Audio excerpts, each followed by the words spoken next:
Hello, 1000 PS fans. We are here at the Wheels and Waves Festival in France with Mr. Drea from Harley-Davidson. Hello, Ray. Hey, thanks for having me here. This is my first time. Yeah, mine too. Yeah. What exactly are you doing with Harley-Davidson? Making cool motorcycles. That's what we do every day. What else is there to do?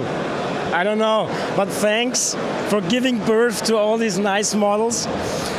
Can you tell me, what is this here? I mean, it's so crazy, there's so much to see. Can you give us a short summary of what we have here? What is this festival?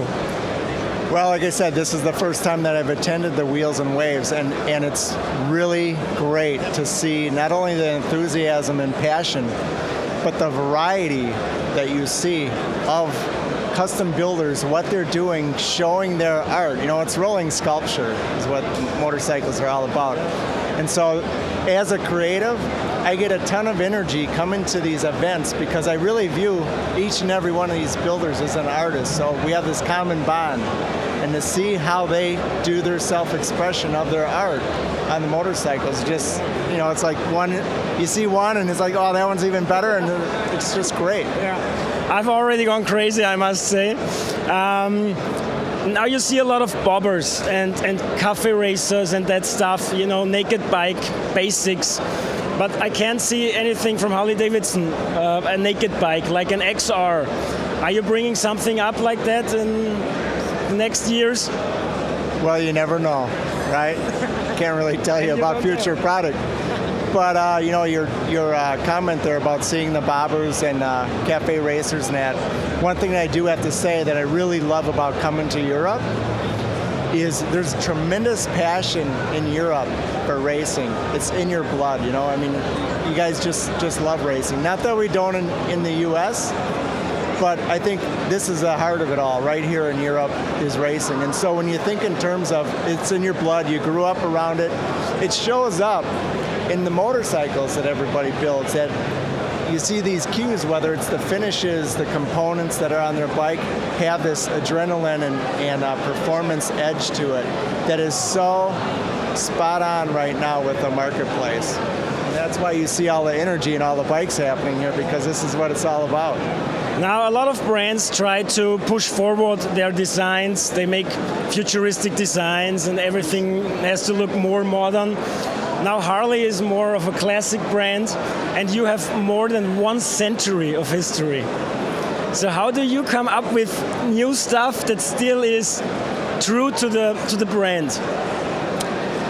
By having respect for the past, and it's how you carry things forward. For instance, on a number of the bikes, how you see the cues of the Fat Bob tank that first made its way on a Harley-Davidson back in 1936, and it's yet, you know, that basic shape of that teardrop tank still holds true today on a number of motorcycles. So finding those certain cues that represent the past and then carry it forward through the other components on the bike, and that they work in concert together. Now I imagine you have to design bikes that are, let's say, perfect, just like they are, and still leave room for customizers, you know? Still let customizers be able to make something individual. Are you thinking about that in your design process, like leaving space for other people?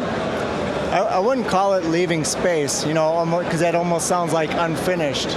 Because you know, I love what a stock, original equipment motorcycle looks like, but at the same time, I also love what each customer does to that bike. Again, as an artist, as a creative, I have a tremendous amount of respect for other people's talents, because it inspires all of us. You know, when many people ask, and where do you get your ideas for the motorcycles at Harley-Davidson at? And it's, you know, it's knowing the customer, being out there with the customer, obviously being a customer yourself, ride the bikes. But it's not a matter of like what's happening out on the streets and do you copy that. No, you're inspired by the things that are doing. Just like you talk about the bobbers and the cafe racers that you see. And you know, they've been around for years. So it's not like it's a new thing. What's cool is the cafe racers and the bobbers that you see now, they aren't literally copying the past. They're doing their own spin on it to make it relevant for the future. Now I heard you're a very good free painter. And I can't even make a straight line of 1 inch. How did you learn that? Well, I started doing custom painting on motorcycles when I was 12 years old. So starting with the pinstriping, airbrushing, sign painting, lettering, gold leaf, you name it. And so I've been doing it for a couple of years.